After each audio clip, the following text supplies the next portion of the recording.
Kimwe n'ibindi bihugu byose, u Rwanda rwagize amateka yihariye ajyanye n'ingoma ya cyami. U Rwanda rwamaze imyaka igera muri 870 ruyobowe n'abami. Alex Kagame ndetse n'abandi banditsi benshi batandukanye bagize uruhare rukomeye mu gushyira mu nyandiko amateka yari mu mvugo, bituma tubasha kugira amateka ari mu nyandiko dufite none. Ariko nanone kugira ngo amateka ari mu nyandiko dufite none tubashe kuyagira, tubikesha intiti ndetse n'abahanga mu kuvuga imivugo, ibisigo ndetse n'amahamba.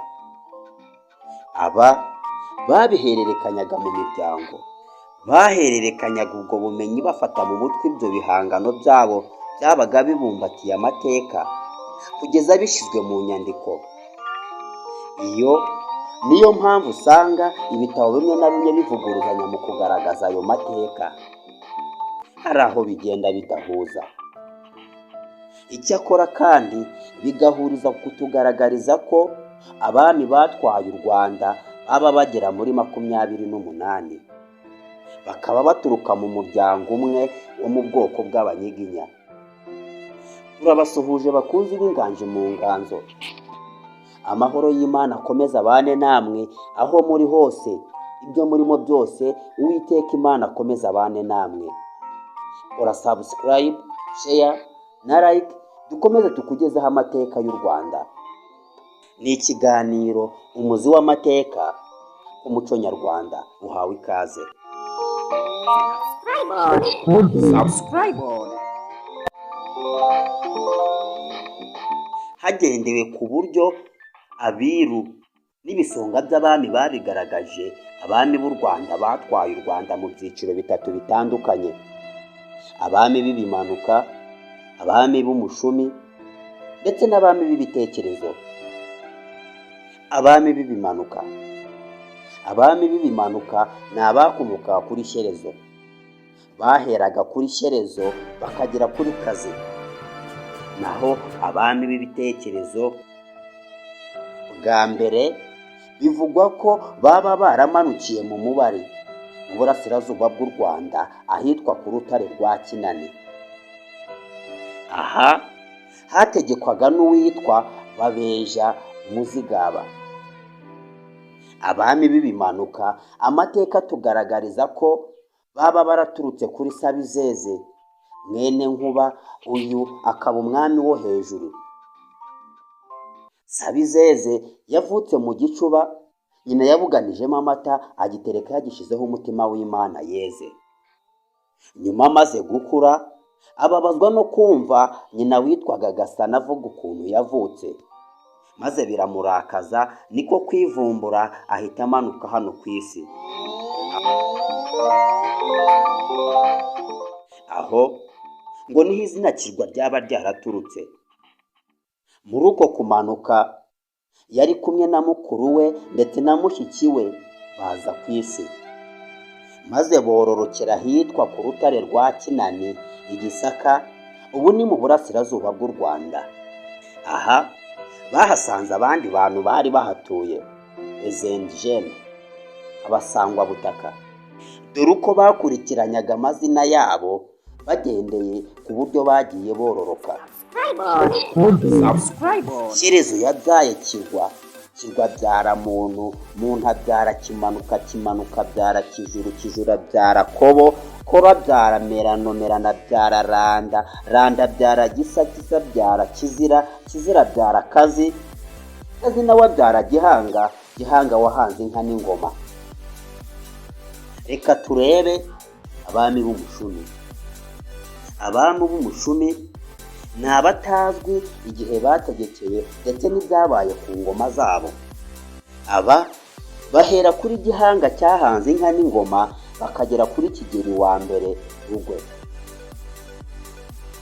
Naho abami b'ibitekerezo bo ni abazwi neza mu mateka igihe bategekeye ndetse n'ibyabaye ku ngoma zabo.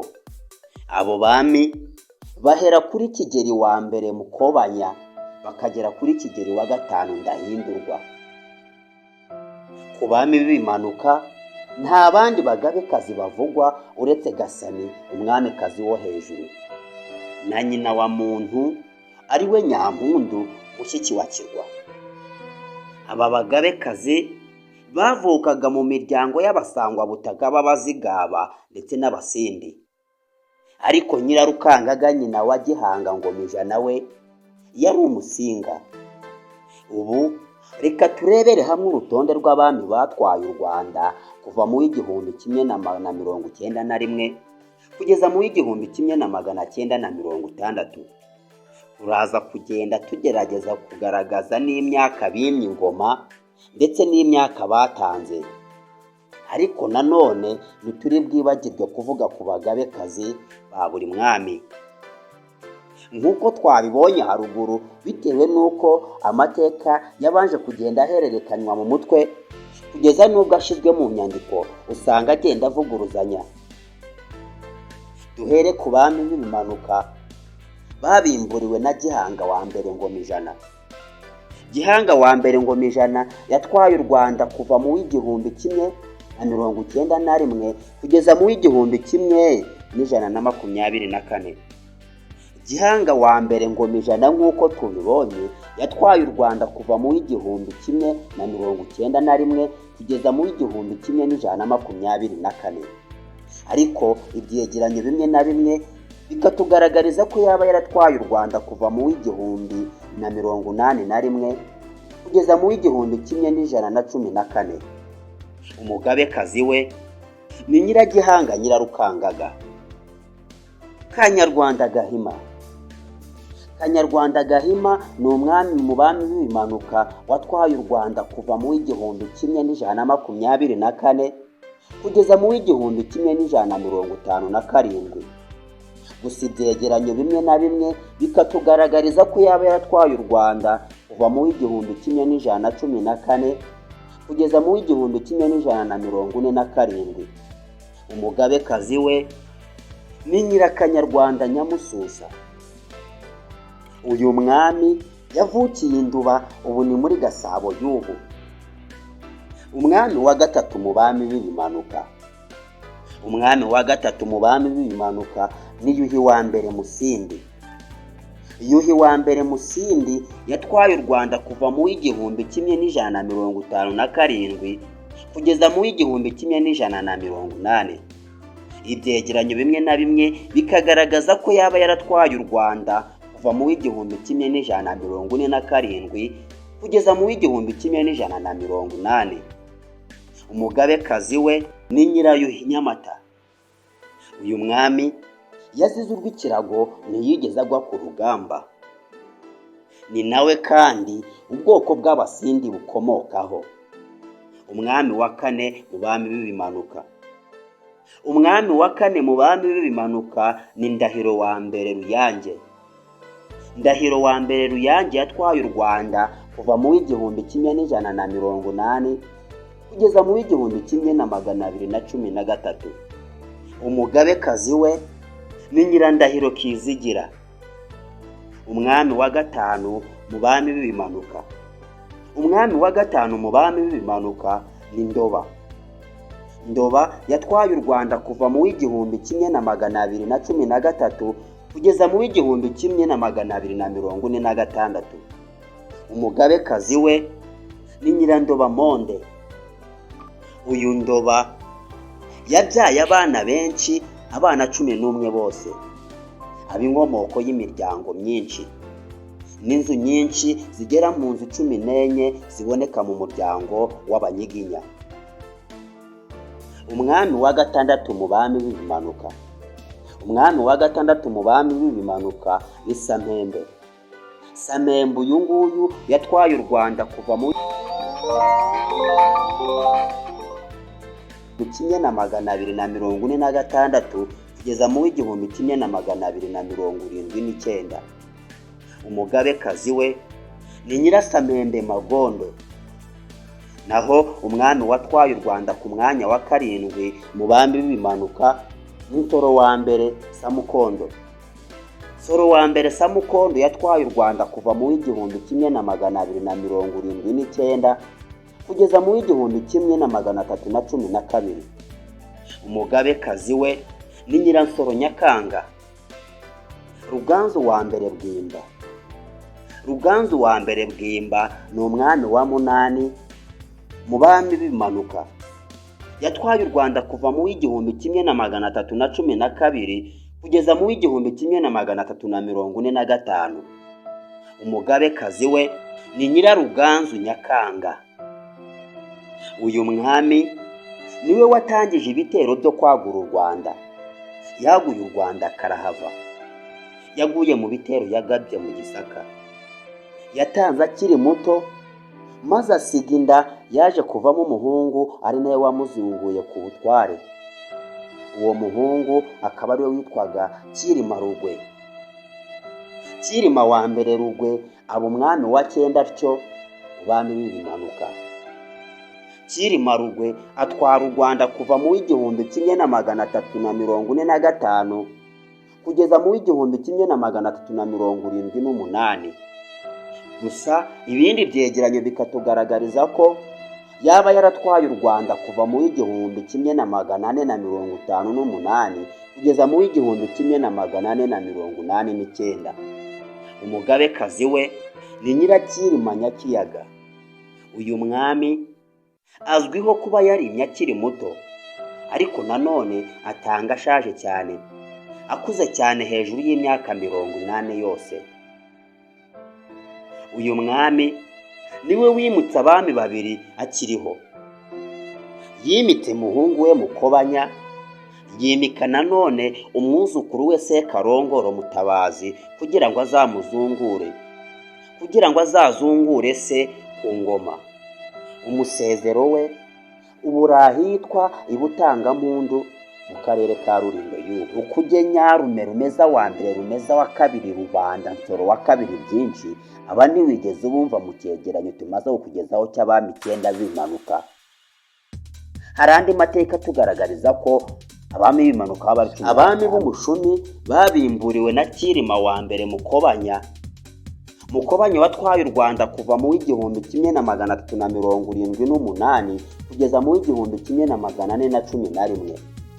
Ariko nanone ibindi byegeranyo bikatugaragariza ko yaba yaratwaye u Rwanda kuva mu 1482 kugeza mu 1556. Umugabekazi we ni Nyirakigeri Nyanguge. Uyu mwami niwe waciye iteka maze ashiraho imisezero y'abami bose b'u Rwanda. Yemeje ko Kigeri ndetse n'abami bambwe bagomba kuzajya bashyingurwa i Rutare.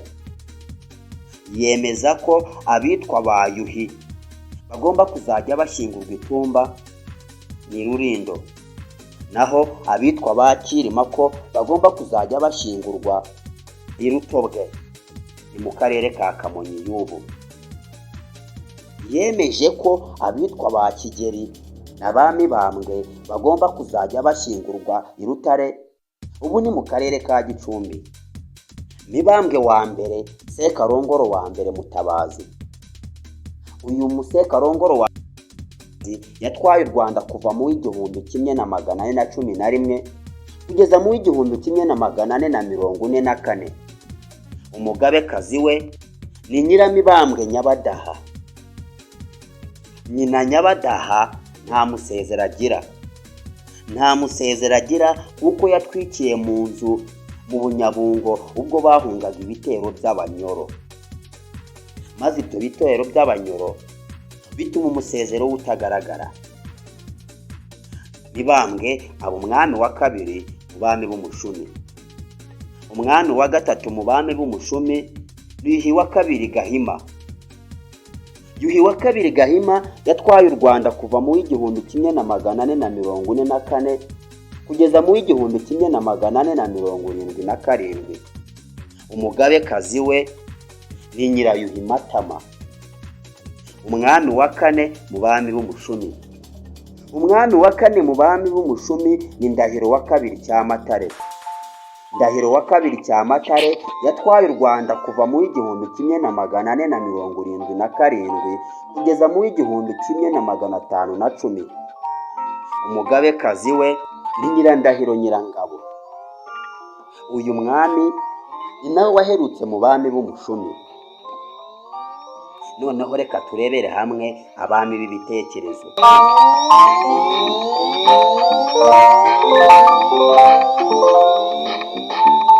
Umwami wabimburiye abandi mu bami b'ibitekerezo ni Ruganzu wa kabiri Ndoli. Ruganzu wa kabiri Ndoli yatwaye u Rwanda kuva mu 1510 kugeza mu 1543. Umugabekazi we ni Nyiraruganzu Nyirarumaga. Uyu mwami yishwe n'uwitwa Biti Bibisi, akurikirwa na Karemera Rwaka. Uyu Karemera Rwaka ibyegeranyo bimwe na bimwe ntabwo bimugaragaza urutonde rw'abami batwaye u Rwanda. Hahita hakurikiraho uyitwa Mutara wa mbere Nsoro. Mutara wa mbere Nsoro wa kabiri Semugeshi. Semugeshi yatwaye u Rwanda kuva mu 1543 kugeza mu 1576. Gusa ibyegeranyo bimwe na bimwe bikatugaragariza ko yaba yaratwaye u Rwanda kuva mu 1624 kugeza mu 1648. Umugabekazi we ni Nyiramavugo Nyirakabogo. Umwami wa gatatu mu bami b'ibitekerezo. Umwami wa gatatu mu bami b'ibitekerezo ni Kigeli wa kabiri Nyamuheshera. Kigeli wa kabiri Nyamuheshera yatwaye u Rwanda kuva mu 1576 kugeza mu 1669. Umugabekazi we ni Nyirakigeli Cyengeri. Umwami wa kane mu bami b'ibitekerezo ni Mibambwe wa kabiri Sekarongoro wa kabiri Gisanura. Gisanura uyu yatwaye u Rwanda kuva mu 1609 kugeza mu 1612. Gusa ibindi byegeranyo bikagaragaza ko yaba yaratwaye u Rwanda kuva mu 1609 kugeza mu 1642. Umwami wa gatanu mu bami b'ibitekerezo. Umwami wa gatanu mu bami b'ibitekerezo ni Yuhi wa gatatu Mazimpaka. Yuhi wa gatatu Mazimpaka yatwaye u Rwanda kuva mu 1642 kugeza mu 1675. Gusa ibindi byegeranyo bikatugaragariza ko yaba yaratwaye u Rwanda kuva mu 1642 kugeza mu 1675. Aha ho bihuye neza. Umugabekazi we ni Nyirayuhi Nyamarembo. Yuhi Mazimpaka ni umwami wavuzweho byinshi. Bavugaga yuko ari umwami w'umusazi w'umusizi w'umusambanyi w'umusinzi. Yapfuye urupfu rubi kuko yiyahuje impanga y'urutare. Umwami wa gatatu mu bami b'ibitekerezo. Umwami wa gatandatu mu bami b'ibitekerezo ni Cyilima wa kabiri Rujugira. Cyilima wa kabiri Rujugira yatwaye u Rwanda kuva mu 1675 kugeza mu 1708. Umugabekazi we ni Nyiracyilima Kirongoro. Yatanze azize umwambi yarashwe n'Abagesera ahagana mu 1708. Umwami wa karindwi mu bami b'ibitekerezo. Umwami wa karindwi mu bami b'ibitekerezo ni Kigeli wa gatatu Ndabarasa. Kigeli wa gatatu Ndabarasa yatwaye u Rwanda kuva mu 1708 kugeza mu 1741. Umugabekazi we ni Nyirakigeli Rwesero. Uyu mwami yazize uburwayi. Subscribe on. Tugere bami b'ibitekerezo. Mibambwe wa gatatu Mutabazi wa kabiri Sentabyo. Sentabyo yatwaye u Rwanda kuva mu 1741 kugeza mu 1746. Umugabekazi we ni Nyiramibambwe Nyiratamba. Uyu mwami nawe yatanze akiri muto. Y'umwana yabyaye yamubyaranye n'umugore wa se wabo. Subscribe on.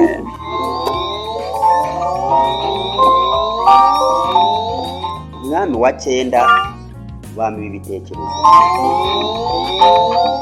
ni Yuhi wa kane. Yuhi wa kane Gahindiro yatwaye u Rwanda kuva mu 1746 kugeza mu 1882. Uyu mwami niwe watwaye maze atwara u Rwanda mu myaka myinshi, imyaka 56 yose. Umugabekazi we ni Nyirayuhi Nyiratamba. Subscribe. Umwami wa 10 mu bami b'ibitekerezo. Umwami wa 10 mu bami b'ibitekerezo ni Mutara wa kabiri Rwogera. Mutara wa kabiri Rwogera yatwaye u Rwanda kuva mu 1882 kugeza mu 1853. Abo umwami wa kabiri mu bami batwaye imyaka myinshi, 51 yose. Umugabekazi we ni Nyiramavugo Nyiramongi. Yatanze azize igituntu, uko muri icyo gihe igituntu cyavuzaga ubuhuha. Umwami wa 11 bami b'ibitekerezo ni Kigeli wa kane Rwabugiri. Kigeli wa kane Rwabugiri yatwaye u Rwanda kuva mu 1853 kugeza ku itariki ya 15 z'ukwezi kwa 9 1895. Umugabekazi we ni Nyirakigeli Murorunkwere. Uyu nawe yumije amahanga ivumbi riratumuka, yumije amahanga karahava. Uyu mwami yavukiye Ruhashya mu majyepfo y'u Rwanda. Yazize umwambi yarashwe n'Abashyi mu gitero cya gatatu yagabye, nuko atanga atyo. N'umwe mu bami bagifite imva zikigaragara. Uba ukeneye kuyisura wayisura ukayibona. Reka tugere ku mwami wa 12 mu bitekerezo. Umwami wa 12 mu bami b'ibitekerezo ni Mibambwe wa kane Rutarindwa. Mibambwe wa kane Rutarindwa yatwaye u Rwanda kuva ku itariki ya 15 z'ukwezi kwa 9 1895 kugeza ku itariki ya 12 z'ukwezi kwa 8 1896. Umugabekazi we ni Nyiramibambwe Kanjogera. Umwami wa 13 mu bami b'ibitekerezo. Umwami wa 13 mu bami b'ibitekerezo ni Yuhi wa gatanu Musinga. Yuhi wa gatanu Musinga yatwaye u Rwanda kuva ku itariki ya 12 z'ukwezi kwa 8 1896 kugeza ku itariki 12 z'ukwa 11 1931. Umugabekazi we ni Nyirayuhi Kanjogera. Uyu mwami yahuye n'ibizazane, ukakimara kwima abazungu baramukiye. Yaguye ishanga, umugogo we urahitwa Imomba, ubu ni muri Kivu y'Epfo. Subscribe. Umwami wa 14 mu bami b'ibitekerezo. Umwami wa 14 mu bami b'ibitekerezo ni Mutara wa gatatu Rudahigwa Charles Pierre. Charles Pierre ni umwami wa 14 mu bami b'ibitekerezo. Yatwaye u Rwanda kuva ku itariki ya 26 z'ukwezi kwa 11 1930 kugeza ku itariki 25 z'ukwezi kwa 7 1959. Umugabekazi we ni Nyiramavugo Kankazi Radegonde. Uyu nawe yazize urushinge abazungu bamuteye ku itariki ya 25 z'ukwezi kwa 7 1959. Umusezero we urahitwa Imwima na Mushyirarungu, ubu ni mu karere ka Nyanza mu ntara y'Amajyepfo. Yazunguwe ku ngoma na murumuna we Kigeli wa gatanu Ndahindurwa. Kigeli wa gatanu Ndahindurwa Jean Baptiste atwara u Rwanda kuva ku itariki ya 28 z'ukwezi kwa karindwi 1959 kugeza ku itariki ya 28 z'ukwezi kwa mbere 1961. Umugabekazi we ni Nyirakigeli Mukashema. Uyu nawe akimara kwima yahise ahunga igihugu, ari nako ubwami bwahise bwimurwa himikwa repubulika. Yaguye muri Leta Zunze Ubumwe za Amerika ashyingurwa mu Rwanda, ahashyinguye mukuru we. Mbere y'uko tugera ku musozo w'iki kiganiro, niba wakurikiranye neza wabaza abami 28, ariko abagabekazi wabaza 27. Wari uzi impamvu? Kora subscribe, share na like maze uhita ubona impamvu. Nta yindi mpamvu nuko umugabekazi Kanjogera yariye ingoma ebyiri. Yariye ingoma ya Mibambwe arya n'ingoma ya Yuhi Musinga, Yuhi wa gatanu Musinga. Kubw'iyo mpamvu bituma amateka tugaragariza abagabekazi 27. Abo bagabekazi 27 bari bakubiye mu byiciro 5 bitandukanye. Hari abagabekazi bakomokaga mu Basinga, abo ngabo ni 5. Abakomokaga mu Baha, abo ngabo ni 3. Abakomokaga